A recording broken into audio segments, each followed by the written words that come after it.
You're a very spiritual man, aren't you? I think so. I think everyone is. I actually think everyone is. I think people, again, we suppress shit because it's not the done thing in a modern Western society. You're not allowed to feel spirit because that means that you can free think, and free thinkers don't generally participate in this bullshit we call that. You know, the outside world from this very safe space that you've made is kind of intimidating, and people walk around with fear and, you know, even dumb shit like, how am I paying my bills this month? Can I feed my kids? That I see reverb in just everything. So the average person on the street has got 1,000,001 things to do but think about drawing. You know what I mean? Whereas it's the first thing that I think. Killa Kela podcast. KillaKelaOfficial.com. Street Culture TV. Instagram UK Frontline. Beatbox created. Killa Kela.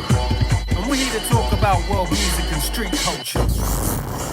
Killa Kela podcast. Alrighty. Yes, ladies and gentlemen, Killa Kela podcast, live and direct, central London, or as central as you need to be, choose to be. You don't want to be anywhere else, and you know that. Been so long having your company. Thank you so much for the sharers and carers, people who have been providing more eyes and ears to the show, to the platform, to the channel.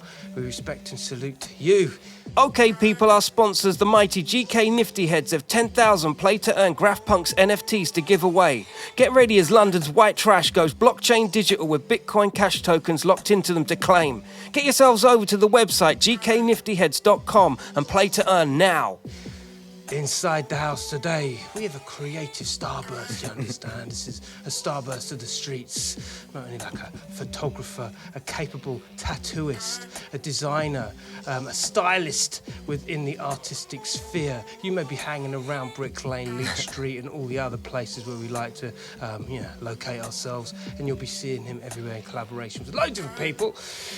You'll sing rah in the building. Brother. How you doing, man? Good to see you. Good to be here. Yeah. Big long time fan, and it's just lovely to have a moment to talk my shit. I mean, I've done one podcast before with a lady called Rua. This is Disruption Pod, and it was just the first time I've been able to have a conversation about me. I don't think that I'm valuable subject matter, but the fact that you came across and was like, dude, we should have a talk. I'm like, I'm so here for this. You've been introduced. Actually, we'll get into this because I okay, don't want to Right. overstep and go too fast ahead of myself here. But when you're part of a lifestyle that you've kind of created yourself, you built yourself, and a lot of times it's just by coincidence that it starts working. Yeah. I mean, this is the kind of thing that people want to get a more deeper understanding of, right? I can understand that, yeah. I mean, I've watched podcasts of people that I'm like, how did they come about? So for me, it's nice to be able to have that same opportunity. So big thanks. Like how do you get your head into a creative space? And moreover, actually, let's just kick it off. Where did it all begin? Because this all makes sense. So where did it all begin? Well, so I've been an artist, you might want to say, since I could hold a pen any good, you know.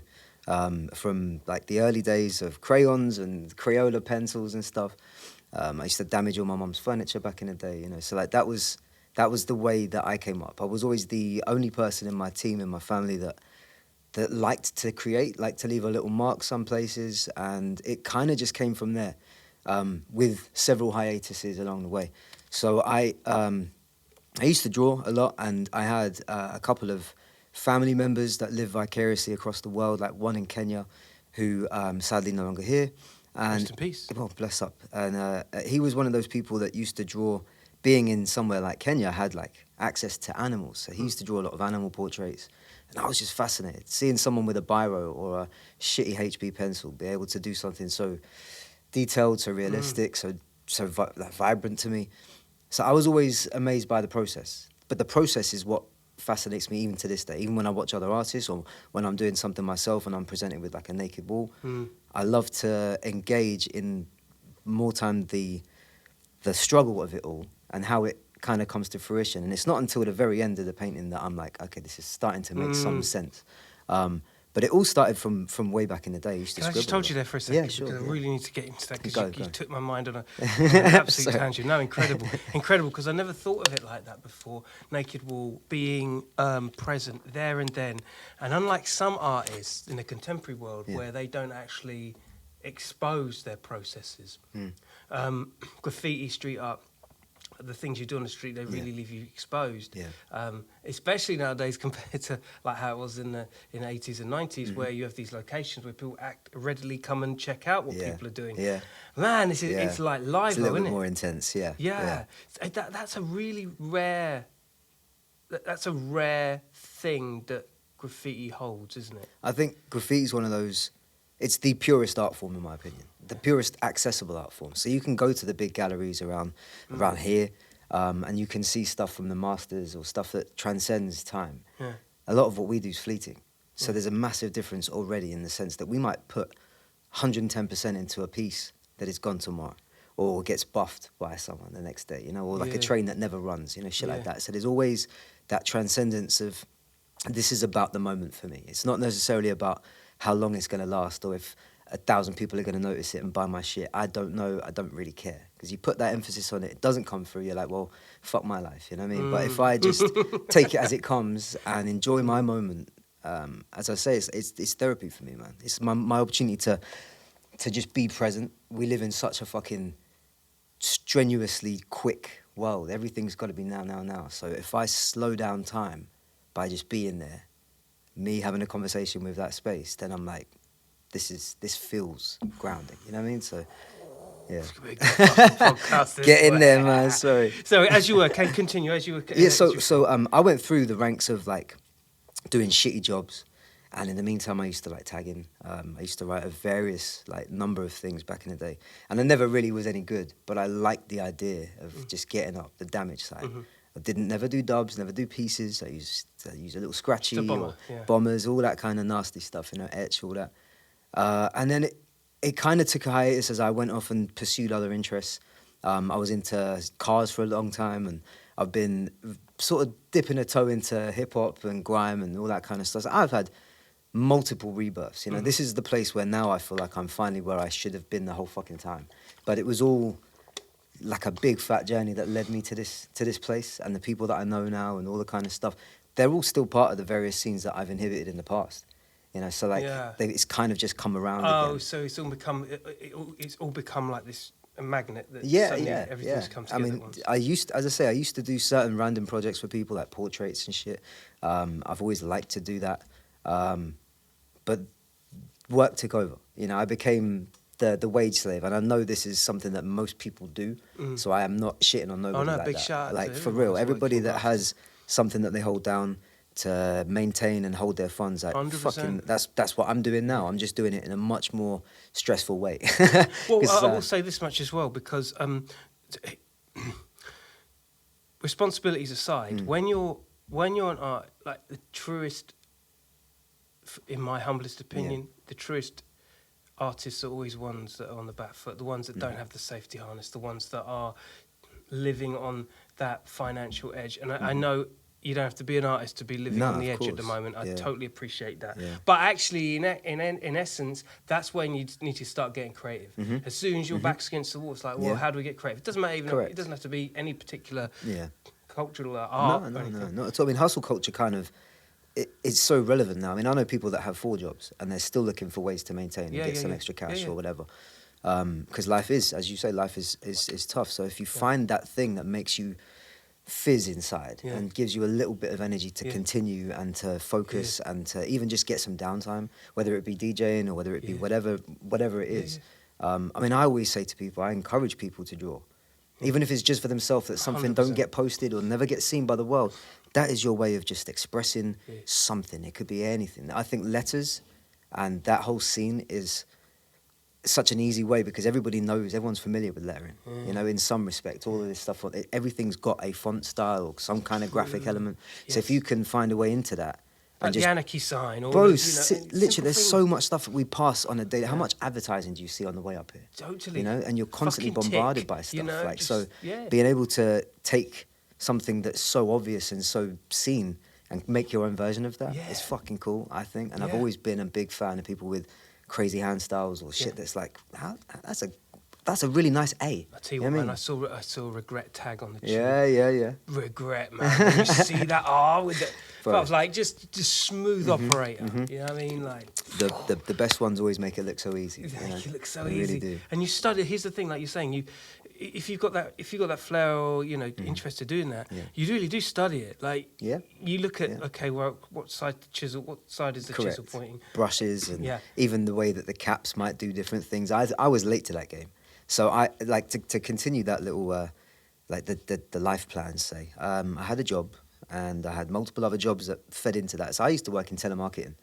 And I was a database guy. And yeah, bro, so I was a nerdy little coder. That's what I did. I loved it. I used to be... I'll have some of your digits, man. Bro, I'm numerically dyslexic. I ain't good at it now, man. Really? But like, the thing is, you give me a problem and I'll find a way to solve it. And like, I was able to use that mindset to kind of focus in on various jobs that I did. So I ended up working for publishing firms and stuff, and I was just deep in my little corner of the room amongst all the salespeople, and I just provide reports and be that guy that just distributed shit. I remind myself of that. There's a Studio Ghibli film where there's this one dude who's just like the bathhouse guy, you know what I mean? And he just like flings out tickets and tokens, and I felt like that. Like I was silent. I didn't talk to nobody. Just kind of did my thing, and in a weird way, I do that now. I just throw paint at shit, and if people connect with it, then they do. Next. Yeah. So I was always doing that, like just throwing out reports and stuff. And then COVID happened. COVID was the real, and I know COVID hit everyone differently. I know some people that really suffered. I did to an extent. We lost some folk along the way and so on, but like it was the catalyst for me to be able to be like, right, well, I ain't got a job no more. What can I do with my time? And there wasn't any way to really find jobs at the time, especially in my line of work where everything was remote or they had their teams offshored to India or places like that. So I was like, fuck, man, what am I going to do? And I had a bit of money on the side. I thought, fuck it, I'm going to buy some spray paint. And for the first time in about, I don't know, 5 something years. Hold on. Oh, How did yeah. you come to that conclusion? Do you know why, bro? I mean, like, there's loads of things. Well, okay, I'll put it this way. I was having a spring clean. Right. And I found my stack of graphotism mags from way back in the day. I bought these when I was maybe 15. I used to flick them. I'd, tear pages or like leave a little dog ear, say, I'm coming back to that dub, it was sick. Yeah. And I'm looking back. I was just sat in my fucking room just looking through these old books and pages and shit. I was like, I would love to learn how to do that line, or get that shot, or that fade or whatever. And then I must have ordered some paint. It came. And this is during the time in lockdown where you could do like an hour of exercise. So I was like, well, if I oh my God, we went through bro, that shit. And people have forgotten, bruv. I feel like people have forgotten that we did this mad lockdown shit and couldn't talk to you like we are now. Yeah. And there was masks. I mean, fuck me, I only wear masks now to not be seen. Yeah. Whereas back in the day, it was to like go shopping or like, to go to the park. The world changed for a while for the worse. And like, it was, for me, this was a way for me to like, come to terms with that. I needed to understand where I stood in the midst of all this fucking fallout. Like all the shit that was going on. I was just suddenly this lone island of someone that I ain't got a job no more. I ain't got nothing to do with myself. I'm like, where am I going to be at the end? If there is an end, what is that going to be for me? So selfishly, I just started like practicing my craft, man. And I didn't see anything in it, but I enjoyed it. And I liked figuring out via mistakes, countless mistakes, stuff that you'll never ever see because I'm embarrassed, but I'm happy that I did them. But like I spent ages just coming to grips with the way things work. High pressure, low pressure, the different caps, the styles, flaring and fucking getting things sharper, stopping dripping, all that kind of stuff that's technical, but no one really, like the average person on the street don't know about all that stuff, all the pain that you do to get to that point where you know how to finesse something to an extent where you're happy and it's postable and people might buy into it. So that's what happened. I spent lockdown just fucking hammering walls, mainly in Leek Street. Leek Street was, people hate on it, I know they do, but for me, Leek Street was the one place where I found incredible solace. I met some of my people that I hang out with now on the regs. Like I've seen some of the fucking heroes that I have in the books and the magazines come through and say hello. So like, it's wild to me that place exists and we should be thankful. I certainly am for the fact that it's a safe space for people that, like me, didn't know what they were doing with spray paint to actually fuck up. Yeah, you're absolutely right. You don't know what you got till it's gone. Yeah, facts. And that's Both the facts. truth. Yeah. That whole COVID period spawned a whole old and new generation of artists coming through. Writers coming through. It was the heyday of it all. You know, I see you very much in line with that, so far as coming up through, I guess, a bit more of a freed up state of mind. Yeah, it was my escape from stuff, you know, and I spent a long time searching for what I wanted to do. I remember a conversation with my GCSE art teacher, big up Luke Branco, what a G. Oh I yeah, actually you never tattooed forget him. a good teacher. No, man, he was the teacher. I had a few that were like, okay, I didn't get on with school. I went through a couple before I settled on the one that I did my GCSEs at. And even through that process, I remember a conversation with him at one Parents' Day where like he's talking to my mum about what I'm up to, and he was proud. I remember seeing this in his face. You know, when someone, you can tell that they got a level of pride for you, and I'm like, I see you, bro. And then my mum was like, nah, fuck that. Like he ain't gonna be an artist. What is the life in that? You know what I mean? And I discounted it from the off. Never saw something in that. It was never fruitful for people like me who weren't, you know, it weren't accessible to us, or we weren't necessarily from the right background or the scenes. It was always a rich man's sport. Yeah. You know, generally speaking, when I was coming up, you had to do fine art and then become someone that ends up in the kind of galleries. Yeah. Right? Streets weren't. Streets weren't, they were popping, but for different reasons, and there was no longevity per se in that.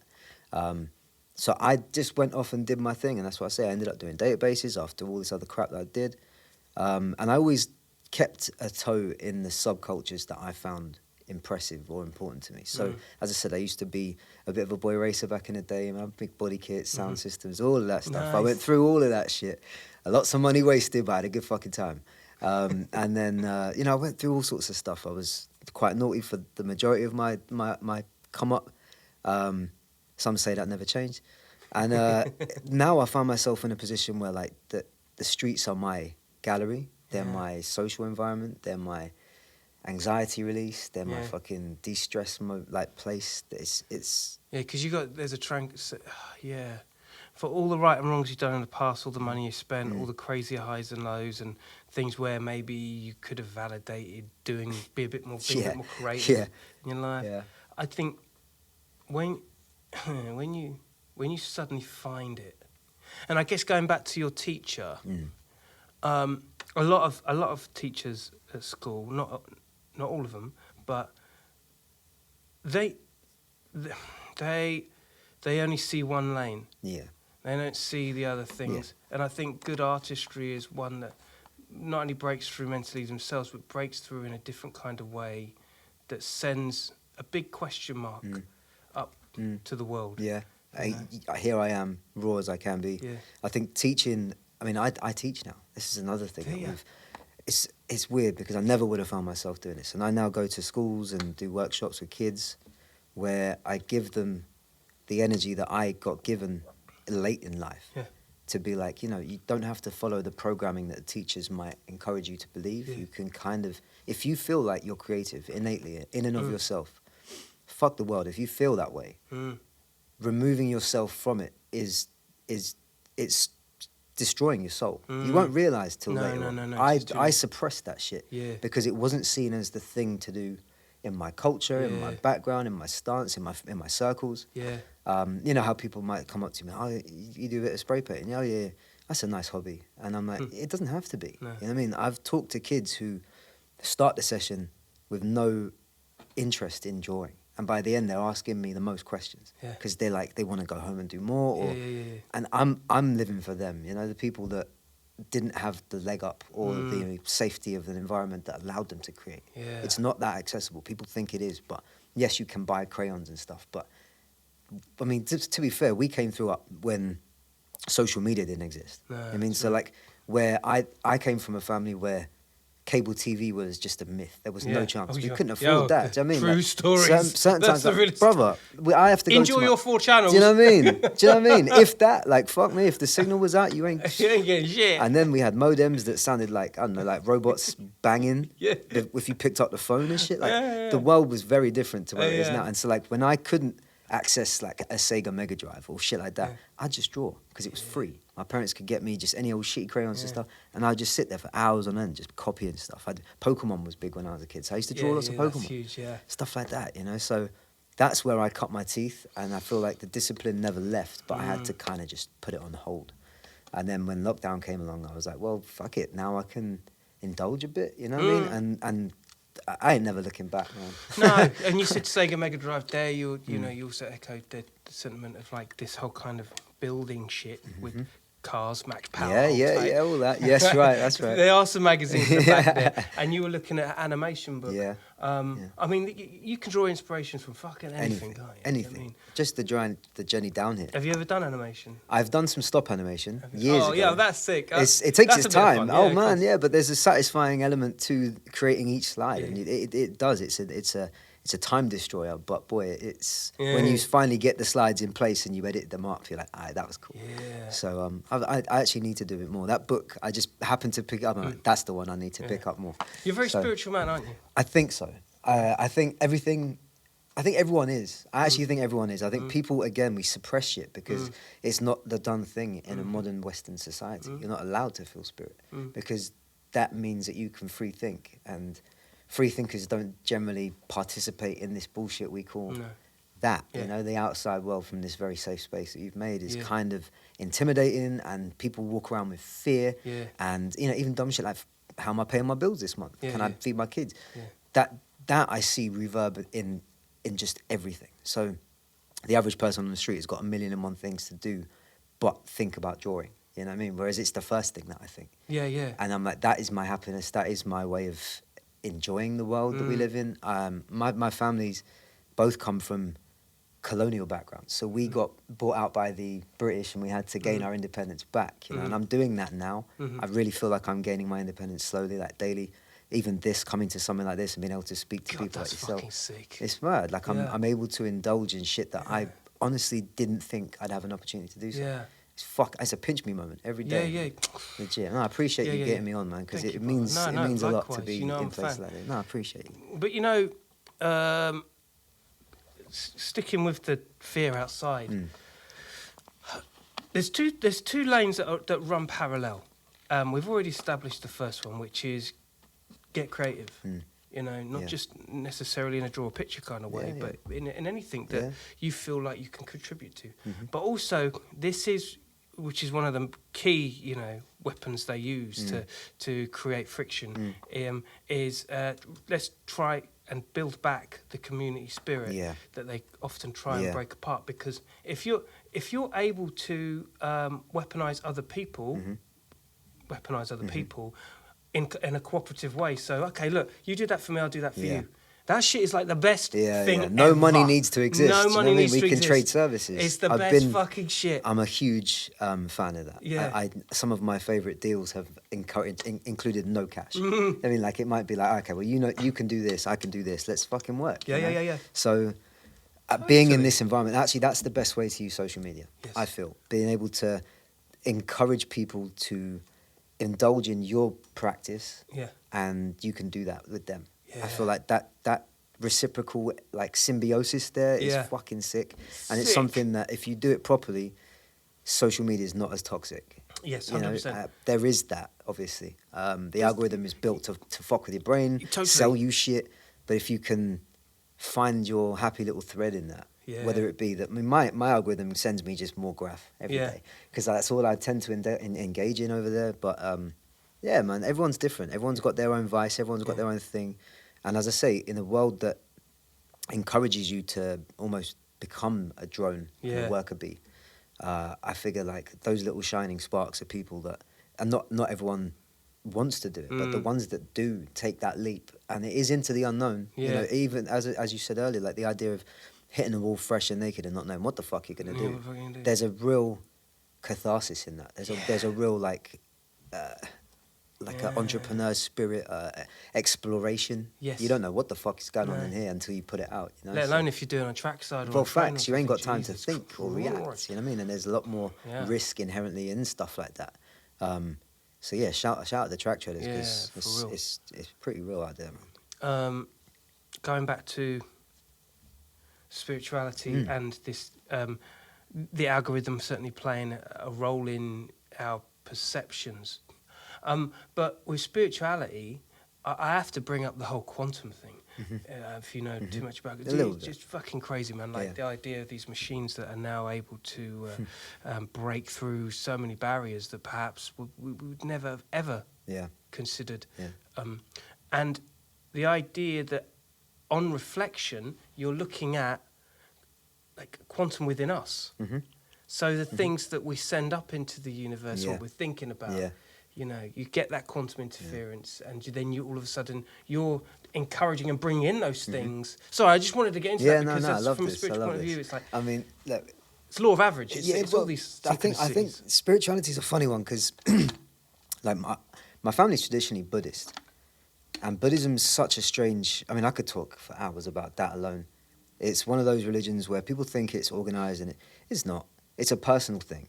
All you have to do is just be less of an asshole in general, you know. And if you can transmit that into any facet of your life, whether it be your cooking or who you see on the street or what you do with yourself, you know, everyone has the opportunity to be that spirit molecule,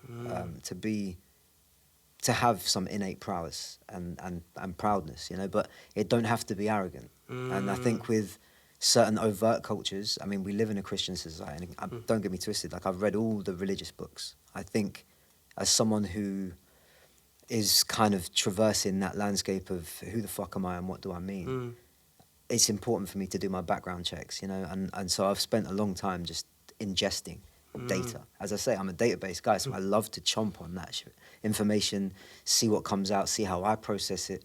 So you're right, we are all computers, supercomputers, like the most supercomputer. None of the shit we send to space is as powerful as us, if you really We're just realising it now. Yeah, of course, yeah. And I think we're... Age of Aquarius. Man, yes. Like, we could talk. We'll talk afterwards.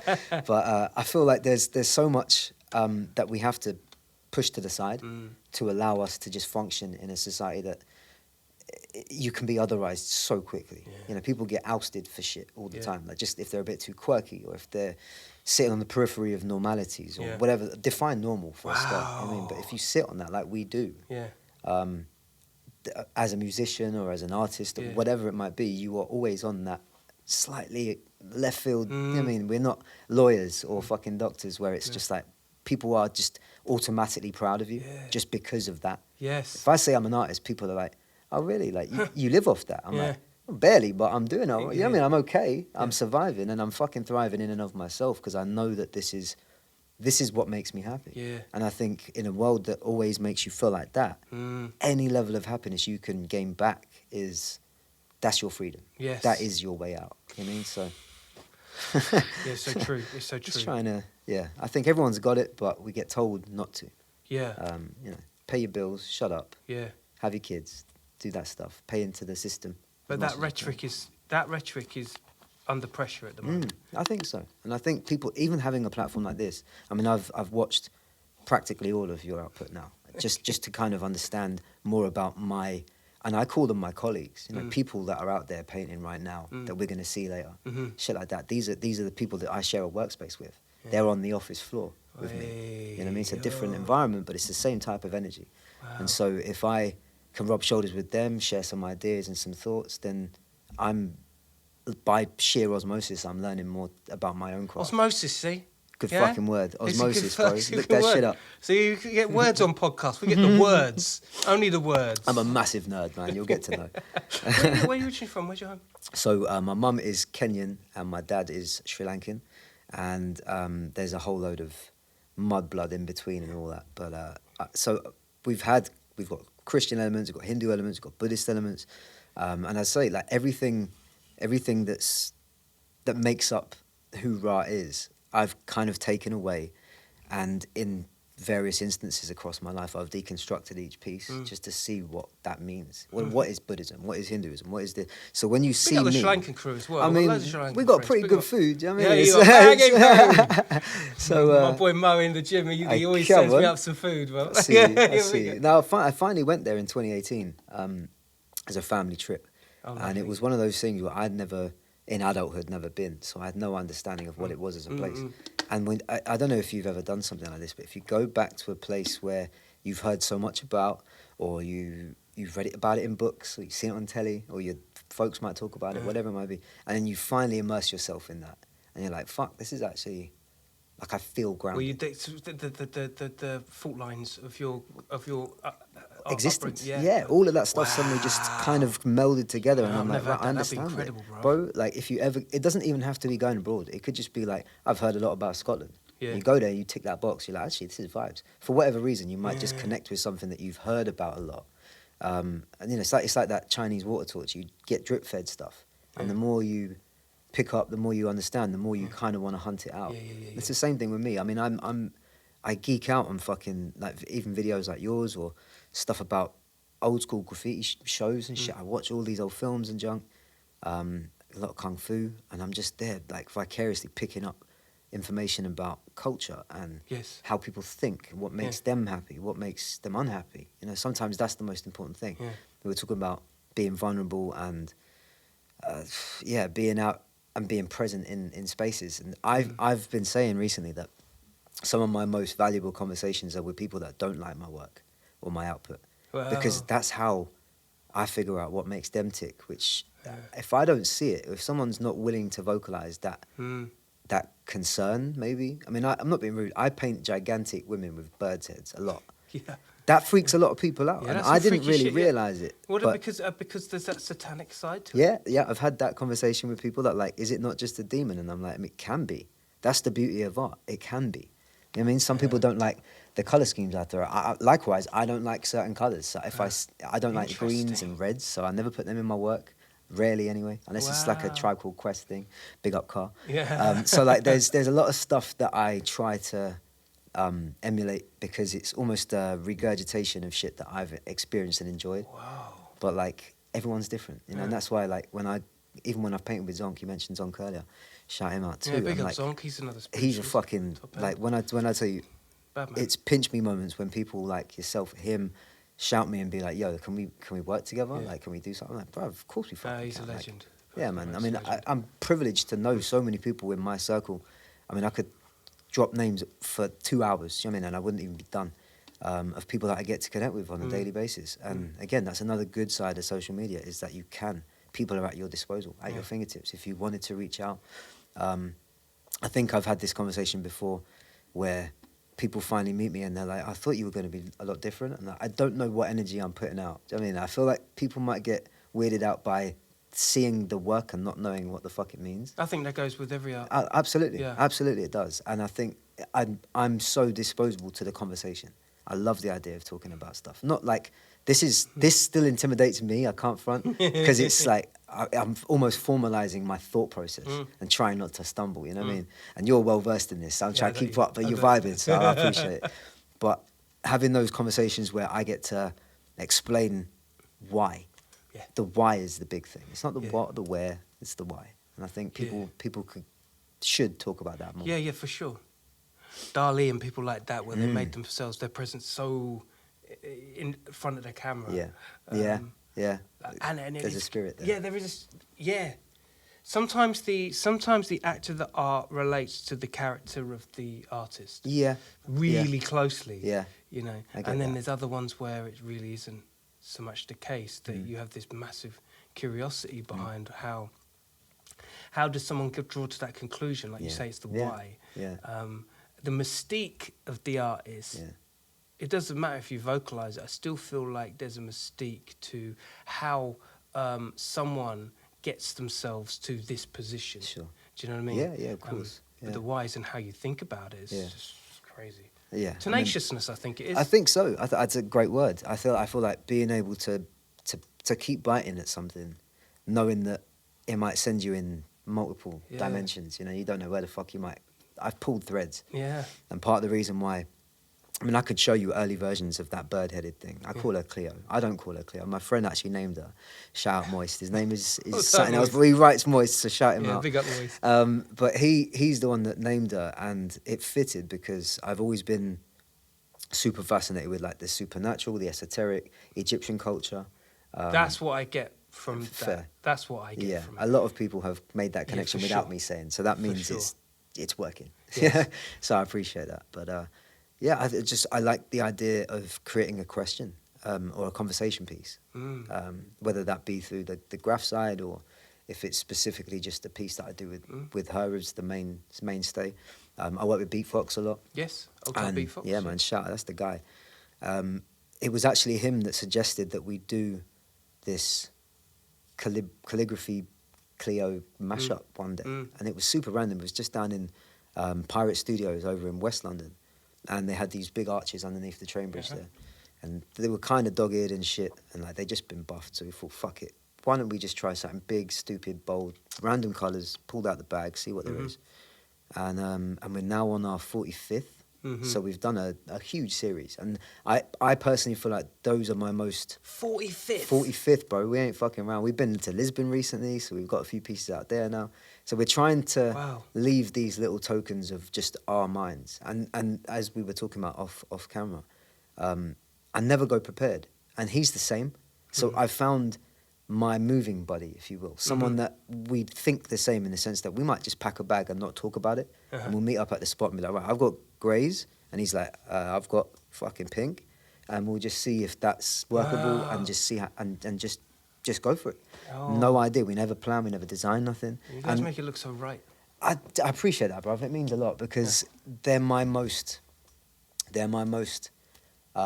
self-fulfilling pieces that I do. I do a lot of stuff, as you know. I try to create a breadth of things that allow me to experiment and fuck up, but also that lead on to other potential opportunities. And his way of doing things is very mirrored to my way of doing things. We use different mediums. I'll be on spray paint duty, and he'll be primarily on brush and rollers. But we work in this very fluid kind of way, and it's rare when you find people in the scene in general, whatever scene you inhibit, that are on that wavelength. You know what I mean? So yeah, it's super nice, man. Yeah. Also, this well, it almost gives like an Arabic flair to it. Very much so. Very much so. We've had a few people think it was like Farsi or Persian vibes. The very first one we did, Beatfox hid the word for love in there in Farsi, and someone. Is that immediate payoff? You know when someone sees something, you're like, they copped it. Yeah, I was straight. And I was like, that worked well. So like, we put little hints and tidbits in there some places. But yeah, man, I'm big into symbology. As you can tell, I call myself all-seeing. And there's nothing to do with my eyes, man. It's just about, it's a feeling that you get. It's how I view the world through the third. And it's about, I mean, as you can see, I that's all I wear. Most of my tattoos are eyes of some respects. So I might have various symbols and totems in there because they all mean... They're all just a stamp as to where I was that day or that journey. My graph is very different. I have 2 letters, man. So I have other tags, older tags and names that I used to write that I bring out every now and then. But I'm way more... I can see myself transitioning into becoming a street artist with massive roots and affiliations and love for graph. Like, that stuff, London style specifically. We live in a town where, since I was a kid, man, like this place has been decorated by some amazing fucking people. Some of them ain't with us no more, but they've still got marks and spots that ain't never getting touched. And to me, that's as historically significant as Buckingham Palace. You know what I mean? Some of them shits Without there, question, they are the reason that I get the buzz every time I jump on a train. I'm like, who's been where? What's up today? What's the daily news? Yeah, exactly that. Everyone Fuck the paper. The newspapers, yeah. Fuck the paper. Look That's out the my window. favourite. That's the one. Yeah. Real talk. Fantastic, love. So the future's bright, obviously. Well, I like to think so. I've come from dark places, man. Everyone's got their story, and not all of it's pretty. Very few people can be like, yeah, man, I had a fucking easy time. But I came from such dark places that, to me, the very fact that I can wake up now and my intention is to create something, that makes all the dark light again. I mean, I've just turned the light on. It ain't nothing to do with how much money I've got, very little, help me out. It's more a case of, like, how can I improve my well-being and my mental state today? And if I get to do shit like this, or if I get to meet someone on the road just randomly somewhere at a spot or then on the way... Then it's a day sorted. Bro, like, some of my most beautiful interactions have been people I never You're like me, you're a people's person. I hope so. Every time I do this shit, I walk away feeling like 10 foot high. Thinking, Right. that was fucking great. I will do that today. I'll big up my chest. Let's go to the boozer. Yeah. Not always, but a lot of time. It's like, I really enjoy company and people and energy of people and creativity and just all that shit. So I know exactly what you mean. It only don't take much, just like a 10-minute. 100%. You're in the right place at the right time. Yeah. The whole Sometimes that's all it is. Yeah. Just being there at that point and accepting it. Because sometimes opportunities can just walk straight past you unless you're reciprocal to the idea. You have to be reciprocal. Yeah. You see, Yo! we gonna talk more. That's right. We'll talk. Yes, sir. We'll talk, because that's what it's about. Yeah. And in this age, you want nothing more. Well, we're going to see each other painting. 100%. I mean, in a couple of hours, we'll be out there. Yeah. Exactly, yeah. Yeah. I'll be down there in full force. Big up Fabe, big up Rems. Thank you so much for joining us, I my appreciate brother. you, bro. It's Whoa. been absolute pleasure. Yeah. Thank you very much. The I raw appreciate it. man. All the Just eyes. doing what we can, man. Thank you so Yes, much sir. to allow me to this, man. It's been a pleasure. It's been good. Thank you. It's been good, yeah, setting the world to rights around here. Killa Kela podcast, Our Light In was out of fashion, all right? Remember, crime don't pay, but neither do they. All right, I'll tell you. They're all seeing retinas. Listen, don't talk to anyone when you stay out of trouble, people. You stay lucky. Peace! Nice. Boy. That was sick. Thank you very much. You made that too easy, bro.